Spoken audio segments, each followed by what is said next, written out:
Welcome. My name is Andrew, and this is the Who Dat Discussion, a New Orleans Saints podcast where we talk all about news, opinions, and reactions of the New Orleans Saints. So, before we begin, I just want to thank everyone for watching the first 4 episodes and for following us on Twitter, Podomatic, and Google Play. I also wanted to thank everyone because now we're a top 5 professional sports podcast on Podomatic. So, for this podcast only being, 5 episodes in, it's such an honor to be already, a top 5 podcast on for a subject on Podomatic, So I just want to say thank you for everyone for watching and following and liking and all that stuff. So also, if you're new to this podcast and you like it, just please follow us on Twitter and Podomatic at the Who Dat Dis, and subscribe to our YouTube and Google Play channels at the Who Dat Discussion. Also, you can like our episodes on Podomatic and YouTube and hit that notification bell so you know when future episodes come out. So with all that done, I think it's time to go on to some Saints news. So first, the supplemental draft was this past week, and the Saints picked no one in this year's draft. They haven't taken a player since 1981, where they took QB Dave Wilson in the first round of the supplemental draft. So that means they wouldn't have, in 1982, they didn't have the draft pick. But, Wilson didn't really work out, for the Saints. As they drafted, he just, Archie Manning took his spot, and that was really that with him. But just others that were picked in the supplemental draft, there were 2 players. First time 2 players were picked in a very, very long time. But the Giants picked Western Michigan cornerback Sam Neal, and the Redskins selected a DB, Adonis Alexander from Virginia Tech, who was really the intriguing one that a lot of people, were kind of like wondering where he would go. So he went with the Redskins. So here's another slot of news. Former Saints wide receiver Brandon Cooks signs a 5-year, $80 million deal with the Rams. So, just this breaking news came out on Tuesday when I'm recording this. So, to me, it's overpriced. All he has is speed. He's not really that good of a route runner. He doesn't really know his surroundings very well, as we saw in the Super Bowl where he got popped. So to me, he doesn't run routes really well. He doesn't really know a lot of knowledge on the football field. He's just really, really fast, and he could run a good go route. But, besides that, he doesn't really have much. 5 years, $80 million, that's a lot. I just need to see what Michael Thomas is going to get, because that's really a lot. And, to me, it's a stupid move for the Rams because they have so many other people to pay. They got to pay Aaron Donald, Goff, Todd Gurley, LaMarcus Joyner, who they tagged this year, and there's more guys. They have so many young stars, and they spent it on Cooks. To me, that's just a little puzzling. He had some great seasons. For the Saints, he had, 84 catches and over 1,100 yards, 9 touchdowns in 2015. And 2017, he had almost 80 catches for another 1,100 yards and 8 TDs. So, he was really steady with the Saints last year. Not as good, but, a little drop, 13 less catches, 100 less yards. He still has, around 7 TDs. So, but to me, that's not, a star receiver by any means. So, to me, it's just really interesting that, he's going to get that type of money. He also returns punts. But, to me, just forgetting $80 million through 5 years because, I guess, wide receivers, they cost a pretty penny. But I just, that's a lot of money. With the Saints, he was all right. I didn't really like him because, he didn't want to take a little less role because Michael Thomas. And we could really get 2 number ones. But because, he was, whining and pouting, we can't get that, really double-headed. We had to trade him. Honestly, I'm happy with the trade. Ryan Ramczyk's, to me, he's going to be a future Pro Bowl or, future All-Pro maybe. So, I understand where he's coming from, and I don't blame him for trying to get money, and he got it. But I just don't think he's that, good of a player. Because I think Michael Thomas may do the same thing. He's going to want his money. So, I understand that he wants to play more, be number one, so he gets his money. But to me, I just, for me, I'm not a fan of when players do that. And just our third final piece of news, really quick news segment for this week because, we're going to go into our main topic of, the training camp preview. But, a third piece, which is kind of it's not really big football news, but I just want to put it out there. Saints defensive lineman Mitchell Lowen rescues a man trapped in an SUV. So, even though, he may not be the best player on the team, he still made a huge, act of heroism to me that, takes so much guts. To have a player like this in our locker room just means so much to me. And, this is the players we want. We want players that, are real heroes. Maybe not just heroes on the football field, but, they're real heroes that every day, they can just, save people just because, they're walking on the street. Some football players will just walk the other way. But, not our players. We're going to try to help people even off the field. And, it's just really, for me, it just warms my heart because, some football players, over the last, couple years, they've been in the news for the wrong reasons this year. Jameis Winston, as we covered on this show. So, now, have a nice news story is, it's good. But with that note, I think that wraps up all the news. Not that much news. Once training camp start, a lot of news, So, we'll cover a lot of news next week. But now to our main topic. It's going to be our 2018 training camp preview. So, we're going to start off. So we're going to really break it into 5 sections. We're going to do an offensive section, defensive section, special teams, rookies, and a conclusion section. So, we'll do in-depth for each. But, we're going to go position by position, So, and then we're going to start it off with the offense. So, we'll start off with the depth charts. First, we'll start off with talking about some QBs. So first, our depth chart at QBs are obviously Drew Brees is our first QB. Then we got Tom Savage at number 2, Taysom Hill at 3, and J.T. Barrett, who's an undrafted free agent from Ohio State, in the 4 spot. So, I just want to put up one very intriguing storyline that's really going to be a battle in camp. So for me, it was, who's going to win the second, the backup position for us. Is it going to be Savage or is it going to be Hill? Because Taysom Hill's coming in hot, but they kind of signed Savage to be the backup to Drew Brees, and to me, I think they're going to pick Savage. That's just the safe pick, but Taysom Hill to me is getting better and better and better, and I would like him to be the second pick here because the second string here, because he, look, I know he has more tackles than actually completions or yards for that matter, but to me, he's a really hard worker. And you just look at it, he wants to play at any cost. And if that was playing special teams, he plays special teams. And he was very, very good at it. But, you just look at it. He, to me, he's a playmaker. To me, he's a little like Tim Tebow. I don't want to say he's a lot like Tim Tebow, but he is kind of like Tim Tebow, a little bit big, strong QB that, maybe not be the best from the pocket, but he's a playmaker. And to me, if he can get wins with this team, I'm fine with having him develop. And I think he should develop, behind Drew Brees. To me, get him the second team reps. He's going to need reps to develop. And if we really feel like, he's going to be our QB of the future, he's also 27. So by the time Drew Brees finishes, he'll probably be around 30. So, you're thinking about it. Is he, our QB of the future? I'm not really sure. But, to me, you're going to have to find out this year. Because that's going to be too late. So, you find out this year, you put him in the second string role, see what he can do, in the preseason. Because to me, Savage is definitely not the QB of the future. He was really, really bad last year with the Texans. He could back up, in a pinch, maybe win a game or two. But, I think he was 1-8 with the Texans when, Deshaun Watson tore his ACL. So, to me, he's not the fix. Hill could be the fix. We don't know yet. Let's see. Maybe he's going to get better at, accuracy and from the pocket and throwing from the pocket.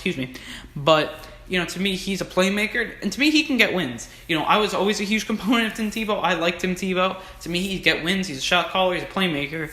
And to me, I think Taysom Hill's a lot like him, and they both can learn. They want to learn. And to me, if he gets into that second role, he gives him a chance to learn behind Drew Brees. Drew Brees can teach him how to play, and then when Drew Brees is done, he can step in. I'm fine with that. I have no problem with that. But, to me, putting Tom Savage into the, second string, which is, fine. But to me, I'd much rather have, Taysom Hill learn behind Drew Brees, get more snaps with especially the second team, maybe, in preseason games when they come along. So I just think the better move would be to bring Taysom Hill into the second role. And then J.T. Barrett, undrafted free agent. He could be a QB of the future, from Ohio State. How we love Ohio State players. But, he's going to be an interesting one. See how he progresses more. He'll be in rookie, a week before when the rookies arrive. So I think that's a little interesting, but we'll see how many reps he gets. See what he does in the games, the preseason games, practices, simulated games, and we'll see how he really takes to the coaching of Sean Payton and those guys. But to me, I feel like when we're kind of we're not like we have Drew Brees at quarterback, so we're fine. But our backers behind him are not. Look, let's face it, if Drew Brees gets hurt, we're not going anywhere. So I think that's that for QB. But I would like to see Taysom Hill in the second role. Especially in preseason games, I would like to see him there, see what he's got. So on to now our next position, running backs. So it's kind of chock full position, which I think is going to may have to cut a running back or two or send one to the practice squad. But we'll just go through the depth chart right now. It's Alvin Kamara, Mark Ingram, Terrence West, Trey Edmonds, Boston Scott, and Jonathan Williams. So Boston Scott, 6th-round pick from Louisiana Tech, hometown kid. And then Jonathan Williams we got last year off the practice squad of Green Bay late in the year. We also signed Terrence West. And I really think, the whole question for this group is, is Terrence West or Trey Edmonds, Boston Scott, whoever, is he going to be able to fill, Ingram's 4-game suspension? And, after Ingram comes back, is Ingram going to come back sharp? So, I really think I think Terrence West will do it. I think he's going to be a poor man's Mark Ingram. He'll, with Kamara, will get more snaps. And I think he'll be able to fill the role fine. To me, Ingram would obviously be much better, but I think with Kamara getting more snaps for 4 games and he can show up what he really does, to me, I think will be just fine for 4 games. And, to me, I think Boston Scott could be a really good player. To me, he could be like a Darren Sproles type.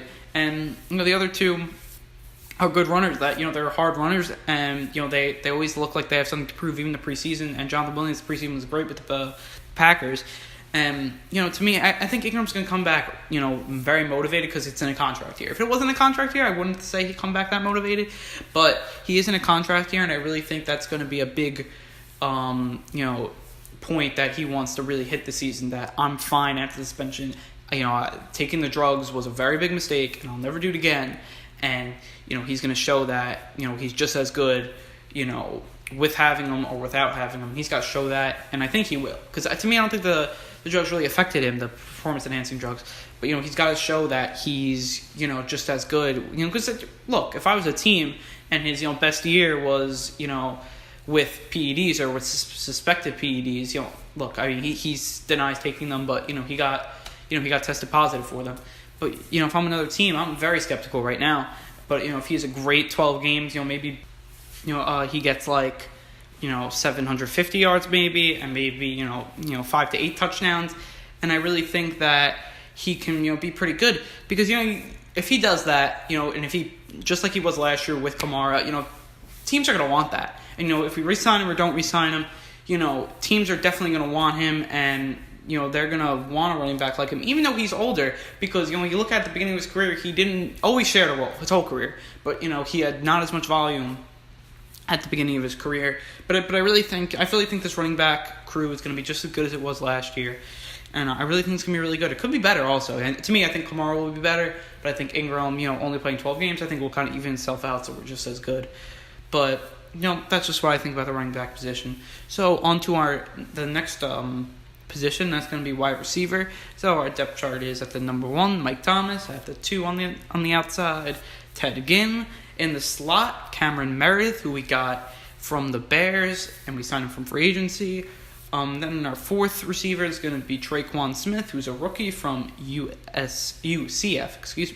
and Brandon Coleman in the 5 slot. Tommy Lee Lewis, if we need one of those guys to get injured, and then also some special teamers is Austin Carr, and then also we signed Josh Huff very early in the offseason. It's kind of like a 2-way deal. That he'd probably be on the practice squad, but he also could come on to the full squad if need be. But you really look at it. To me, this is extremely deep. To me, this is gonna be one of the best wide receiver cores in the game. And I think if you just you see, because Michael Thomas is definitely a top 5 receiver. Ted Ginn's an NFL receiver. He's solid. Cameron Meredith, I would say the same, maybe above average slot guy. Traquan Smith, to me, he's going to be a great guy that can get first downs for this team in the mid area that we had trouble last year. Brandon Coleman, he's the 5th wide receiver, and he was our 3rd last year, so that's just how much depth we put on. And to me, we needed playmakers, and we picked up playmakers. Something that's really big, and especially maybe if we pick up Dez, to me that makes this core extremely deep. And this team, really the only kind of question here is that will Cameron Meredith be able to get the Saints slot up to par like it was with Lance Moore? Can he become a Lance Moore? Because if he can do that, there's no holes on this wide receiving core. But I think he'll do that because and it looks like he's progressing nicely with the injury. And then we'll really see how it is in training camp. Hopefully he doesn't re-injure it. But if he can just return to how he was with the Bears and with a much better QB, to me he's going to be a sleeper this year. And he's going to be really, really good, I feel. So on to our next position, and it's going to be tight ends. So the tight ends I'd say it's a little question mark for this team. But our first tight end is Ben Watson, second Josh Hill, and third Michael Ho'omanamaui. Sorry for that pronunciation error. That's a hard name to say. I'll just call him Hoo-Man for future times I talk about him. But it's definitely a questionable group. They're a good blocking group, very good. Josh Hill, Hoo-Man, very good blockers, and even Ben Watson, very good blocker late in his career. But the real problem for this group is going to be the pass catching. And if Ben Watson, if he can, fill the void that he left in 2015 and return to how he was into form in 2015, to me, will be fine. If Ben Watson can do that. But, he's also 3 years older, and it's going to be really tough for him to do that. You just look at his stats overall, in his career. His best season was with the Saints. I mean, last season wasn't that bad. 61 catches, 522 yards, 4 TDs. But, you just look at the couple seasons with the Saints. He had 3 years with the Saints, And his best year was in 2015 when he had 74 catches, 825 yards, and 6 TDs. Best by far.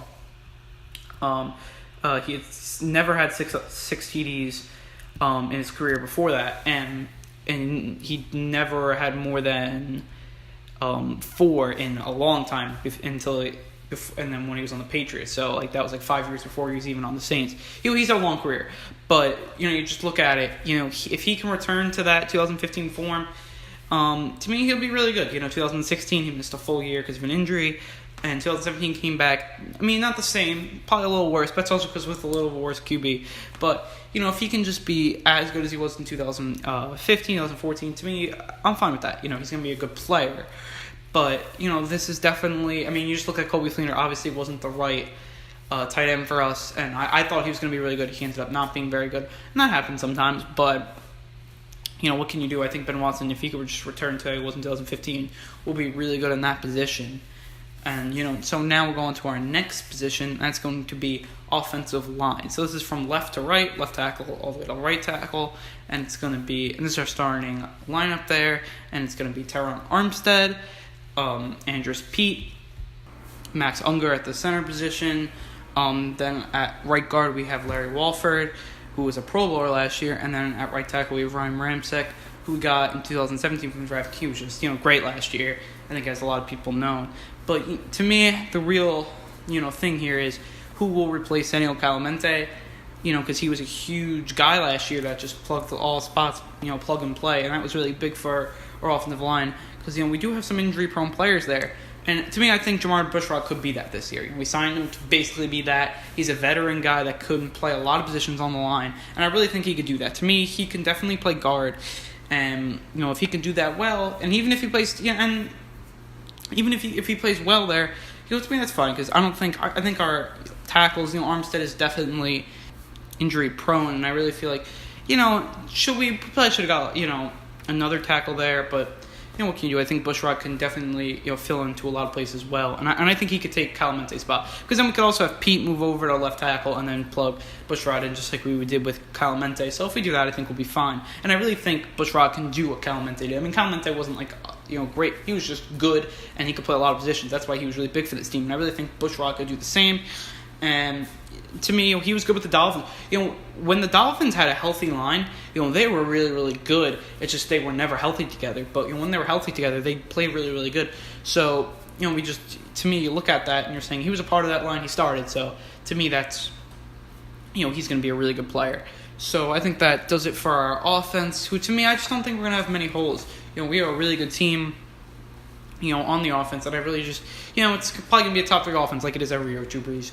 Drew Brees is obviously the key to that, but to me, as last year we weren't as that good on, third down, so this year I think we'll be much better there. So now it's on to our defensive side, which is, with the Saints always, it's either going to be average, so sometimes historically bad, and this I think we could be above average this year, so I think...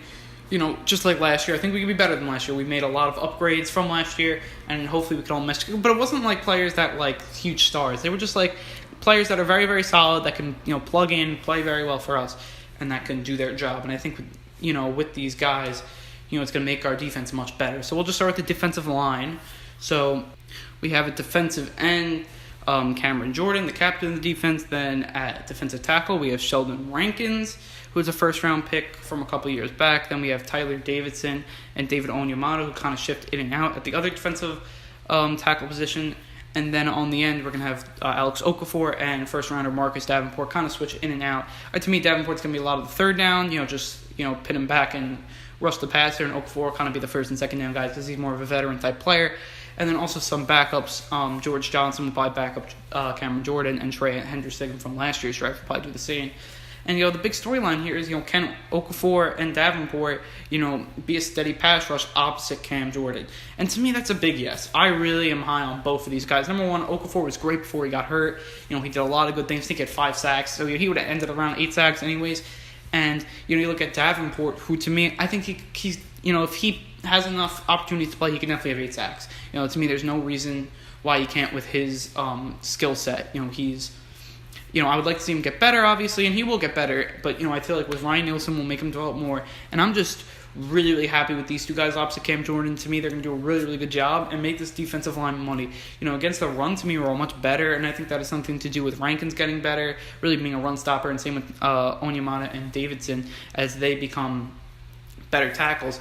But, you just look at it, and I just don't see this team being very bad from the defensive line spot. Obviously Cam Jordan, they're going to have to double him. That's a lot of one-on-ones then for Okafor and company, or maybe sometimes even getting tight ends on. And if there's ever a tight end on Marcus Davenport, that's sack 100%. And I really feel that way. So, for me, I think between Okafor and Davenport, there's no reason why they can't get 10 sacks. No reason. So, to me, I think we're going to have a really good defensive line. So now on to linebackers in our second line of defense. So from left to right, we're going to have Alex Anzalone, who got hurt last year. He's a rookie last year. Then at middle linebacker, we have Demario Davis from the Jets, who we got in free agency. And then we have A.J. Klein, who got hurt last year, but he was really good before he got hurt. So to me, those 3 guys, they're very, very good. And also we have Craig Robertson, Manti Te'o, and Nate Stupar. To me, that backups are very, very good, and they can plug and play. And they played last year, and they showed. To me, Manti Te'o was a standout last year. He played really, really good against the run. Sometimes he would just, blow up plays, especially in the goal line. He was really, really good. And then Craig Robertson, to me, he's a really short tackler. Just to me, he's not as fast, and he doesn't have the athleticism of some guys. But sometimes for a backup, he's a very good backup. And Anzalone, he's got amazing athleticism. He could stick with running backs. It's just if he can stay healthy. If he can stay healthy, this team and this linebacking core is really going to go far. They could actually be a positive to this team. We're even kind of like, we don't know which way it's going to go. I think if this is a healthy unit, to me, it's going to be above average unit for sure. And and the real question is, this group can stay healthy. So Davis, he's going to stay healthy. He's played 16 or 15 games all basically his whole career. Then you have Anzalone, who's definitely a health concern. You have Klein, who's definitely a health concern. You have Te'o, who's a health concern, and Stupar, a health concern. Robertson, he's usually a very solid guy. But, that's most of your, linebackers have health concerns. That's really not good. Maybe they'll have a year that, have no injuries, and that's possible, but you can't bank on that. That's why I feel like you have good backups. But to me, Anzalone, he hasn't been healthy since, high school. And then you look at Klein, who really hasn't started before this because he backed up Luke Kuechly for all those years. In the first year starting, he got hurt. So to me, I think he's going to be good this year, and I think he'll stay healthy. I think Anzalone's the big one. To me, if he could stay healthy, this team's going to be really, really good. And this core is going to be really, really good. So I think that's enough for linebackers. To me, the whole thing is they can stay healthy. There's really nothing else I can say. And we're going to see that in training camp. If they can get through training camp and preseason healthy, we're really good. To me, I think we'll get through most of the season with them healthy. You got to get through the beginning. And it all really starts here, conditioning, that stuff. So onto our back end and our defensive backs. So let's just start it off. We got at cornerback number 1, we have Marcus Lattimore. At cornerback number 2, we have Kenny Crawley. In the slot, we have Patrick Robinson. And then from the safety position, from free safety, we got Marcus Williams. And strong safety, we have Von Bell.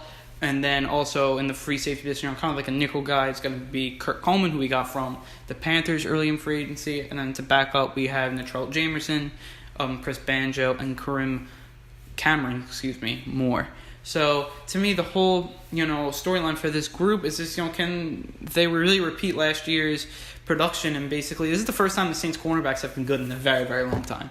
So since 2009. So you look at it, I mean, 2013 probably when we had Keenan Lewis and we had Jabari Greer.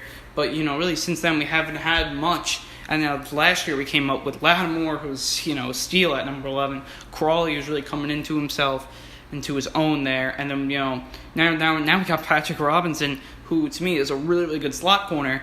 And then we have Coleman, who we picked up from the Panthers, who had a really good 2015. 2016 and 17 haven't been as good, but, he's been very good from there. And then, look at the rest. PJ Williams, who is now kind of like the 4th, 5th corner. He was the 3rd corner last year. So, to me, you added a couple guys there in the back. And, we got better.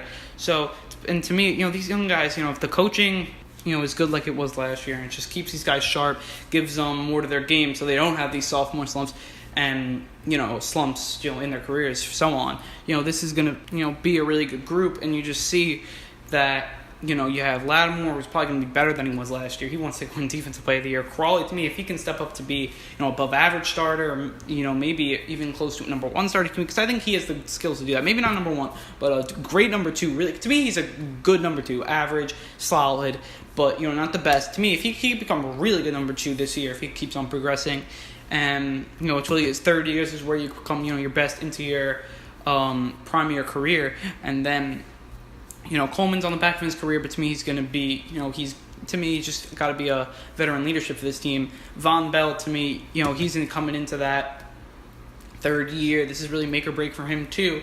And to me, he's going to go right into his prime, become a really good player. But, you look at these, these guys, and I just think they're extremely talented. They're extremely athletic. And to me, I would bet on them 100% to win, best defensive back, group of the year. I would definitely think that this team is going to get that. And you even look at, the rankings that are coming out from ESPN, NFL Network, they're putting our defensive back group into the top 5. So I think that does it for defense. Now I think we're going to move into special teams. So first let's just look at the depth chart. At kicker we have Will Lutz. At punter we have Thomas Morstead. The kick returners are Alvin Kamara, Tommy Lee Lewis, and punt returners are Ted Ginn, Alvin Kamara, and Tommy Lee Lewis. And then also our long snapper is Zach Wood. So to me, this group was a little shaky until Mike Westhoff took over, came in and really changed things and made it, change for the better. He added Taysom Hill into the mix. He brought Kamara in so he could do returns. And it really worked out. And, to me, but the real question for this team is, number one, can they repeat that success late in the season? I think they definitely could. To me, we have some great special teamers. We have, Chris Banjo is a really good special teamer. So we definitely have the special teamers. But now the thing is, can we get better at it? Because, last year, especially the kick returning, we were definitely not as good. But you just look at it, and really the real storyline is, will a kick returner, develop other than Alvin Kamara? Because we don't really want Alvin Kamara taking kick returns, taking more hits, unnecessary hits than needed. And to me, I just really don't see it really right now on this roster. To me, I'm fine with having Kamara. But to me, they don't really have as many guys. You just look at it, you have Tommy Lee Lewis, who was not good last year. He got replaced. As much as, I think maybe he can get better, develop into a pretty good kick returner. Last year, he was not that good. Ted Ginn's getting old, and, all he got left is Kamara. So to me, you got to put Kamara in there. You got to take a little more hits. I think he's up to it. And, if this team's really going to have a good kick returning game, they're going to need Alvin Kamara, in the mix there. So to me, that's all about the special teams. We have pretty good special teams because our kicking is really, really good. Will Lutz is definitely, a top 10 kicker. He definitely can kick from over 50 yards, 55 yards, and he's getting really, really good at it. So to be a really, really good kicker for years. And then, Thomas Morstead, has also been really, really good as well. But I think that does it for special teams. And then on to the rookies with our fourth topic of our training camp preview. So I'm just going to talk about, a couple of rookies, our really main rookies, and say, what I'm looking for in training camp in the preseason. So we'll start with defensive end Marcus Davenport from University of Texas San Antonio. We got him in the first round, 14th pick. So what I'm looking for is, does he still have the high motor and aggressiveness that he had in college? Will it translate to the pros? I think it definitely will. Will he be better in space, better making tackles in space than he was last year? Will he stop playing with an elevated pad level, which is a real problem for him? You just look at it, he's definitely got a problem with that, and he's got to fix it. It was definitely in the Senior Bowl, he had some times where, he was too high, and, it's hard. He's not going to be able to do that in the NFL. And then also, is very raw. So is he going to be able to learn more with his physical talent? To me, it's all yeses. To me, he's going to work on a lot with Ryan Nielsen, our defensive line coach, and he's been really good to Ryan Nielsen with a lot of our pass rushers. So I think he's going to be the same.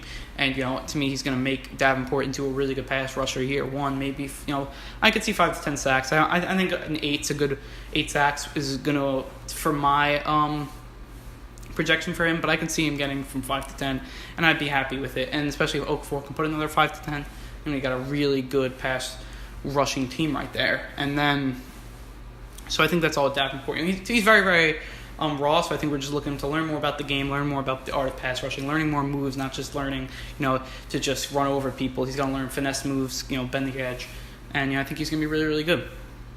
So on to our wide receiver, Traquan Smith, who we got in the third round, 96 pick from UCF. So to me, I'm looking for, he can be able to win jump balls in the pros. Is he going to be able to get first downs in the pros, against NFL talent? To me, can he be very good at blocking? He's a good blocker. Can he keep that, go into the NFL? He's going to have to add some muscle, though, if he wants to be a good blocker and, win those jump balls. So I think if he can add muscle, that'd be really big. So, if he has a higher catch radius, especially because he has long arms, can he have really maximize that and get a long catch radius?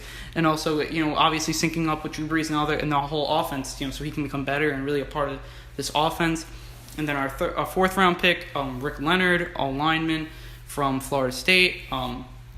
Fourth round, we got him 127th pick overall. So to me, can he keep that athletic ability up in the NFL level? Because he doesn't have this, he's not going to be very good. We picked him because he was athletic and could play multiple positions, but he's undersized. He doesn't really have the best technique, but I guess we could teach him that. I didn't love this pick, didn't hate it, but to me, if he can he's going to have to get better a lot. To me, he's got to work on his technique. He's definitely a work in progress, but that's okay. So, if he can just work on his technique, get his technique better, and if we need him in a pinch, he can get through a game or two. But to me, he's still very, very raw. But maybe he'll learn a lot this training camp preseason so we can use him. We'll see him really in the games. We'll see how he looks. But sometimes, he could be on skates. Sometimes it looks like that. But, I think it's just all about his footwork and technique, and he'll get better.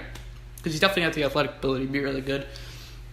So, I kind of see that. So now I'm just going to go through our last four picks really kind of quickly just to, just look at them real quick. And Charles Jamerson from Wisco, he has very, very good ball skills. He reminds me of like a poor man's Marcus Williams. I think he could be that in his career. To me, I'm looking if he can, cover man-to-man, because I think he can do that in the pros. He definitely has the skills too, so looking if he can develop that. But, he's only started 15 starts, so just getting him reps is really, really big. And so, having him reps in preseason, and also giving him reps in like training camp and like kind of like the practices with other teams and practices against ourselves. Getting him reps is going to make him better. And then we have Cameron Moore from BC. Extremely hard worker. He's a good tackler. But the only problem is he's not fast and he's not that athletic. So it's on the, he's gonna have to really work at that if he wants to be a cornerback on the NFL level. I think he could do that, but because he's a really hard worker and he really fits in with this team's mentality, and he's good from the special teams too, so we can always use him there. So those are really good picks. To me, having Jamerson and Moore back to back, that was really, really good. And then also we have Boston Scott from the running back position. To me, he's kind of like Darren Sproles. Like, if he develops the size and strength, to be in the NFL, he's going to be probably pretty good. He's very elusive, and from Louisiana Tech. A lot of people know him from Louisiana, so hometown talent. He's gonna have a little more pressure, but I think he's gonna be really, really good. And we'll see him preseason. And then Will Clapp from LSU. To me, he could be a steal. He was rated like a third-round pick from Pro Football Focus. So to me, he's like a top 5 lineman from there. So to me, he looks like a steal. He's great technique. I like his technique, and then his knowledge of the game is, it's good. So I think he could be a really good player, especially in the 7th round. I think he could be a steal. So, just conclusion for this team, to me, this training camp will be big just for more developing.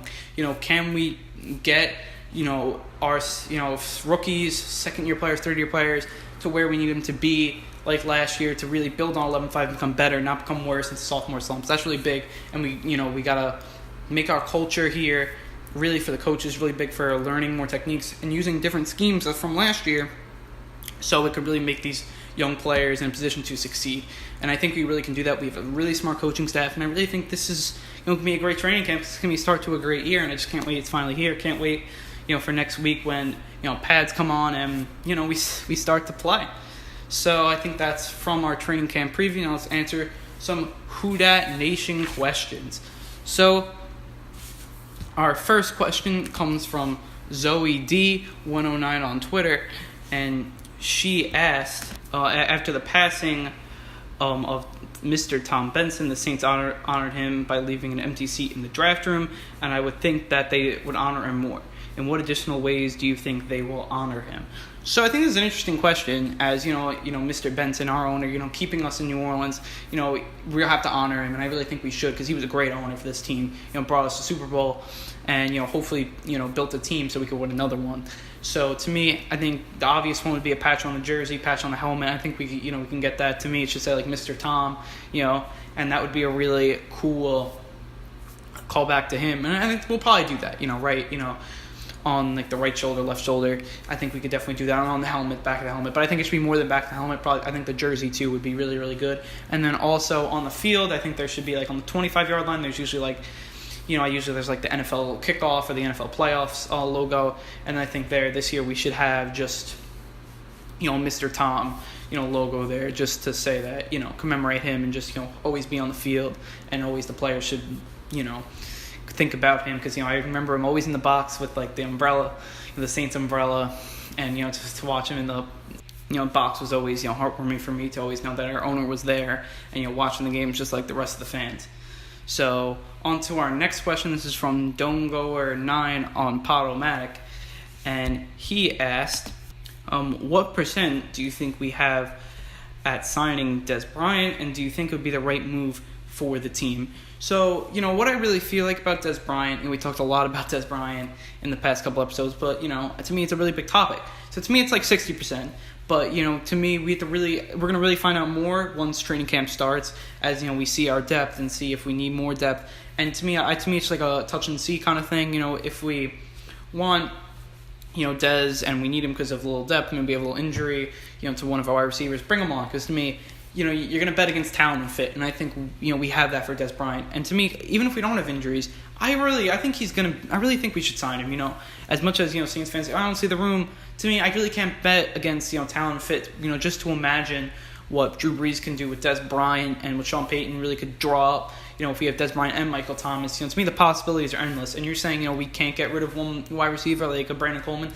To me, there's definitely room for Dez Bryant on this team if we kind of make it, because we have the fit for him, and having the talent that he has, you can't really bet against that. And to me, I would put money that on that team that we're going to be really, really good if Dez Bryant, even if he puts up last year's stats, which obviously weren't the best. He had around 70 catches, 69 catches, 838 yards and 6 TDs. If he does that, and that's a really bad Dez Bryant, that would be a step above Ted Ginn in your second receiver, and he gets a lot of first downs, which we need especially in like the third down and mid situation, third down 5, third down 6. He can really be a force to be reckoned with there, and I think we should sign him.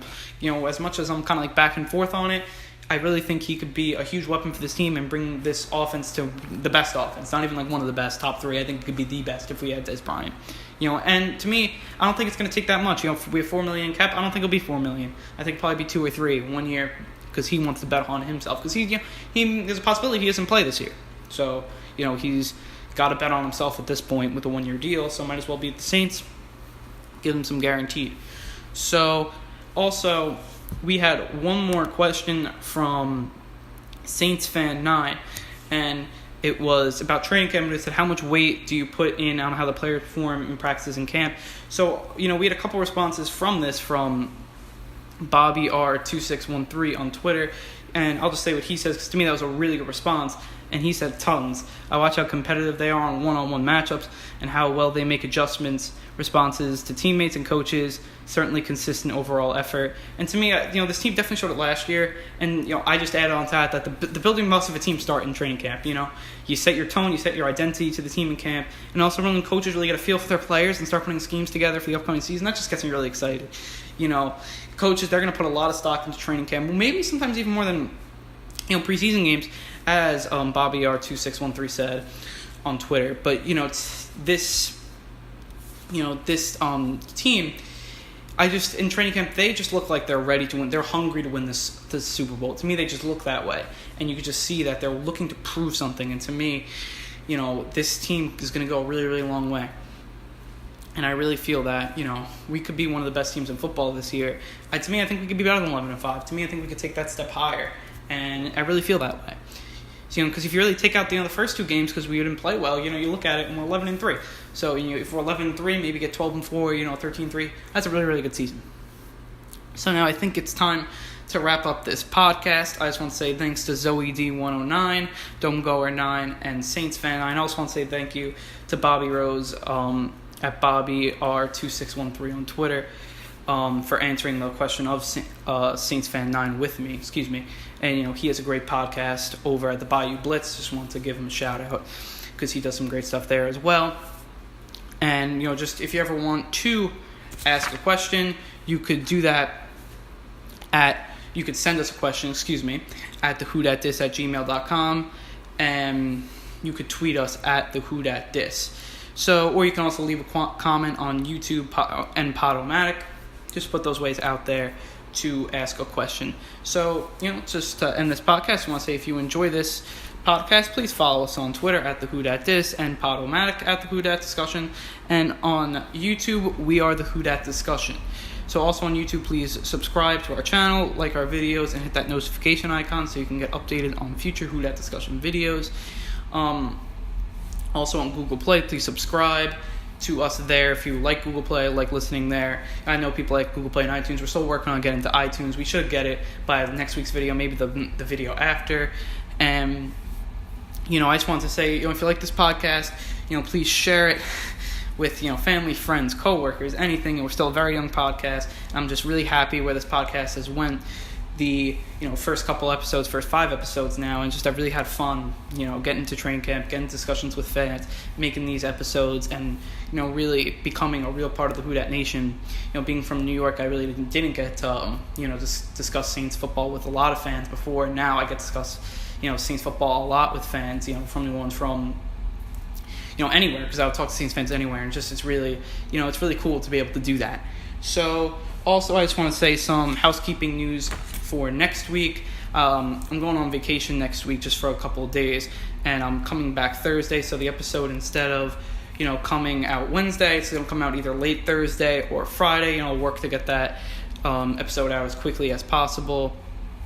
And, and just, thank you, for everyone, because this has really just been a dream come true so far. So, with that said, I want to say thank you, and Who Dat?